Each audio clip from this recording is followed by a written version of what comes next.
नमस्कार दोस्तों, स्वागत है आपका बालाजीएस हिंदी क्लास में। तो इस क्लास में दोस्तों यूपी ट्रिपल एससी के अंतर्गत जो आपका पेट पात्रता परीक्षा होती है उसके अनुसार ये आपका क्वेश्चंस बनाए गए हैं और इसके अलावा आरओ एआरओ के लिए भी बहुत महत्वपूर्ण है और लेखपाल के लिए भी बहुत महत्वपूर्ण है। तो ये सारे क्वेश्चंस आपको यूपी ट्रिपल एससी में आए हुए सारे क्वेश्चंस मिलेंगे। अगर ये आप सीरीज देख लेते हैं तो निश्चय ही आपको बहुत ही आगे लाभ मिलने वाला है। ये सारे क्वेश्चन जो आपको मिलेंगे विभिन्न एग्जामों में आए हुए क्वेश्चंस मिलेंगे। तो चलिए प्रारंभ करते हैं। पहला क्वेश्चन है, पहले जैन तीर्थकर कौन थे? तो पहले जैन तीर्थकर कौन थे? महावीर स्वामी, ऋषभ, पारसनाथ और पद्मनाभ। तो बताइए इसका उत्तर क्या दोस्तों सही हो जाएगा? तो जैन परंपरा के अनुसार जो जैन धर्म में कुल कितने 24 तीर्थकर हुए और जैन धर्म के मूल संस्थापक या प्रवर्तक तथा प्रथम तीर्थकर ऋषभदेव या आदित्यनाथ माने जाते हैं।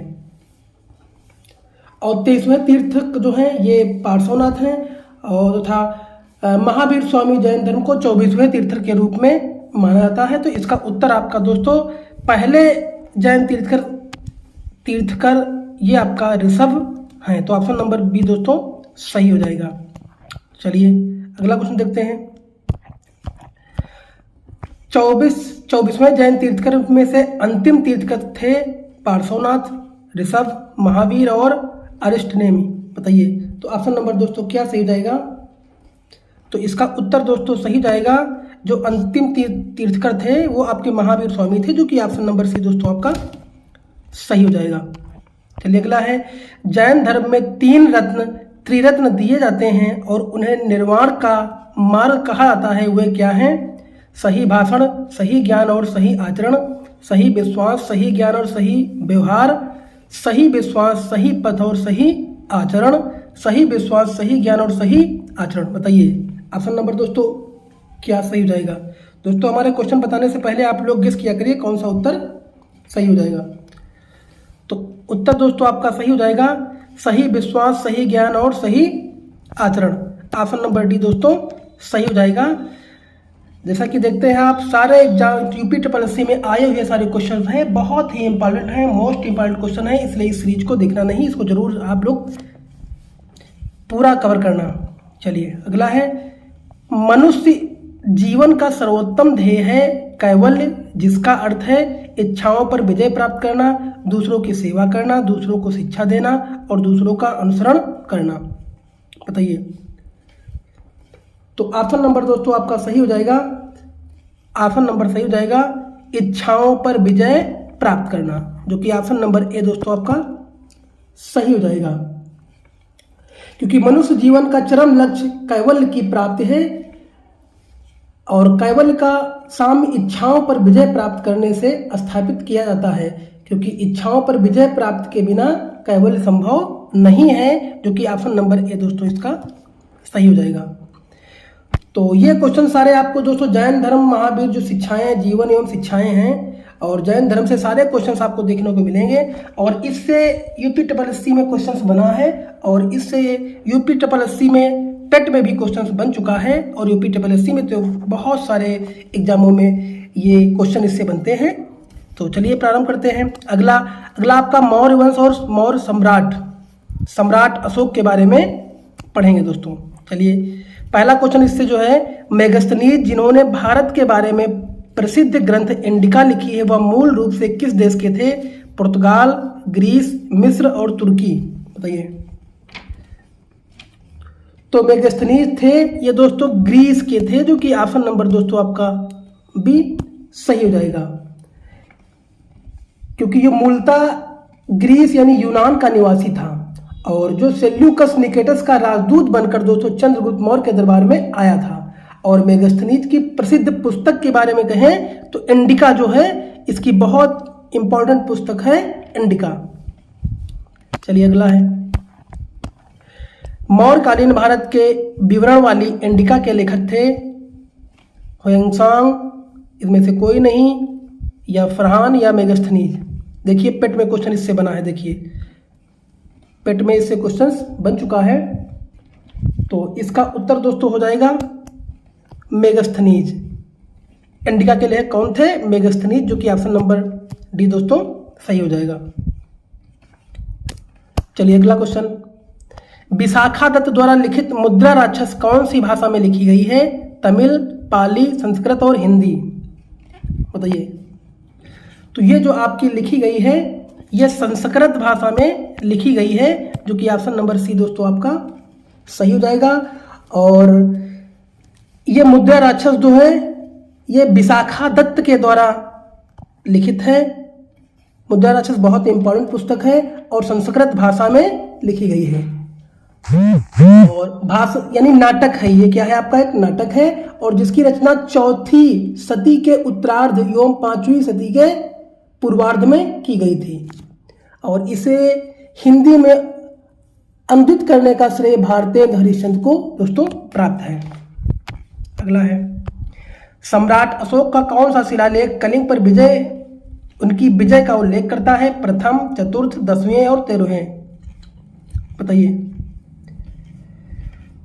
तो ये जो उल्लेख करता है यह 13वें शिलालेख विजय का उल्लेख करता है, जो कि ऑप्शन नंबर डी दोस्तों सही हो जाएगा।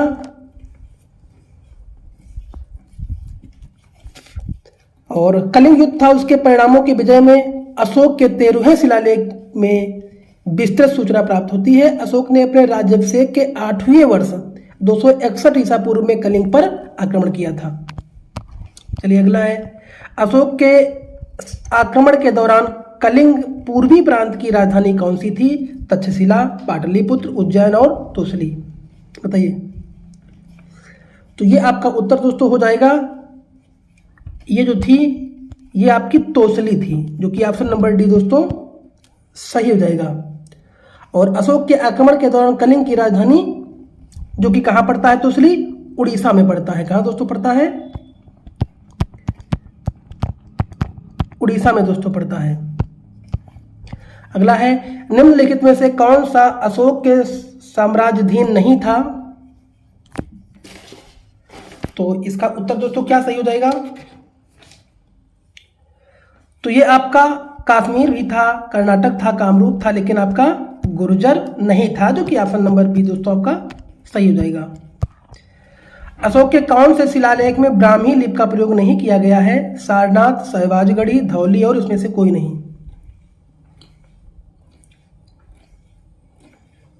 बताइए। ऑप्शन नंबर दोस्तों क्या सही हो जाएगा?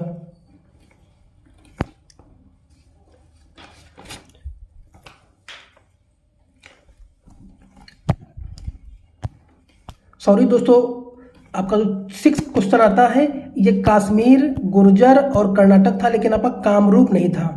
कामरूप नहीं था, जो कि ऑप्शन नंबर डी दोस्तों आपका सही हो जाएगा। और अशोक के कौन से शिलालेख में ब्राह्मी लिपि का प्रयोग किया गया है? क्योंकि कामरूप अशोक के साम्राज्याधीन नहीं था ये, और कामरूप का पहला ऐतिहासिक उल्लेख दोस्तों समुद्रगुप्त के 4वीं सदी में मिला था, और प्रयाग प्रशस्ति में मिला था, जहां यह गुप्त साम्राज्य के सीमावर्ती राज्य डवाक और समतल के साथ वर्णित है। चलिए अगला क्वेश्चन, तो इसका उत्तर दोस्तों आपका सही हो जाएगा। अशोक के कौन से शिलालेख में ब्राह्मी लिपि का प्रयोग नहीं किया गया था? तो ये दोस्तों आपका सही हो जाएगा, सहवाजगढ़ी में प्रयोग नहीं किया गया था, जो कि ऑप्शन नंबर बी दोस्तों आपका सही हो जाएगा। अशोक के प्रधान शिलालेखों में सबसे बड़ा शिलालेख है कौन सा है? तो सबसे बड़ा शिलालेख जो माना जाता है वो आपका ये आपका कौन सा है? 13वां शिलालेख माना जाता है, जो कि ऑप्शन नंबर सी दोस्तों सही है, क्योंकि अशोक के प्रधान शिलालेखों में 13वां शिलालेख में सबसे बड़ा है, और इसमें अशोक के कलिंग विजय के 8 वर्ष बाद का वर्णन तथा इसकी तुलना में धम्म विजय के अधिक महत्वपूर्ण बताया गया है। चलिए अगला है, निम्नलिखित में से मौर्य कला का सर्वोत्तम प्रतिमान कौन सा है? तो ये दोस्तों आपका हो जाएगा स्तंभ, जो कि ऑप्शन नंबर ए दोस्तों सही हो जाएगा। अगला, अशोक का सिंह चतुर्मुख स्तंभ शीर्ष 1 स्तंभ पर था। तो 10 का उत्तर दोस्तों क्या सही हो जाएगा? सारनाथ, जो कि ऑप्शन नंबर डी दोस्तों आपका सही हो जाएगा। और अशोक महान ने बनवाया था किसको? स्तंभ सारनाथ को। और सारनाथ स्थित स्तंभ के शीर्ष पर 4 शेर बैठे हैं और सभी की पीठ एक दूसरे से सटी हुई है। चलिए, मौर्य अर्थव्यवस्था मुख्य रूप से किस पर निर्भर है? कृषि अर्थशास्त्र पर निर्भर है, जो कि ऑप्शन नंबर आपका ए सही हो जाएगा। देवनाम प्रिय नाम किसने दिया था? हर्ष, अशोक, कनिष्क, चंद्रगुप्त, किसने दिया था? तो दोस्तों ये दिया था अशोक ने दिया था, जो कि ऑप्शन नंबर आपका डी सही हो जाएगा। चलिए, अगर आपको वीडियो अच्छा लगा तो लाइक करिए, कमेंट करिए, चैनल को सब्सक्राइब कर लीजिए। धन्यवाद।